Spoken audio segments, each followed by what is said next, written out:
I think that, as a 5-year run, best friends, roommates, um, you know, these things were, they're the inevitable that people grow either apart or the business kind of makes you, uh, not as close as you once were as friends. Because once we got on the road and he had a girlfriend and I was in a relationship and then I was single and he was single and it was just it's a lot to take in when you're on the road for the first time 300 days in a year, having the success that we had working in front of the crowds that we were blessed enough to work in front of, and the people that we worked with, and the pressure.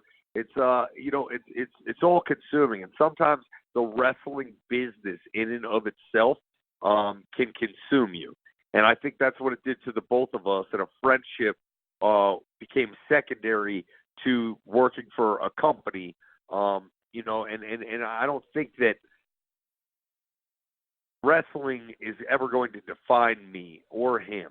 I just hope that that other people that are in that alpha-driven environment, that WWE locker room or pro wrestling locker room in general, that they never lose sight of who their real friends are, and that the business should be second to humility and humanity. Because when Big Cass tore his ACL in the Barclays Center, I wanted him to finish the match. The referee told him to stop.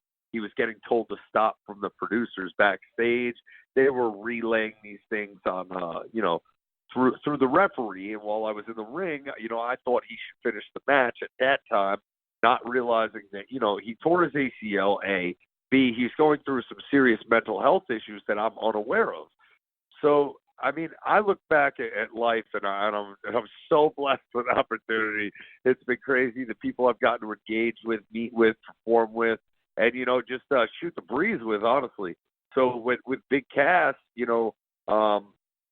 this world that we were in, it can consume you. And I wanted to finish the match, and I said some things that I shouldn't have said, and I didn't mean.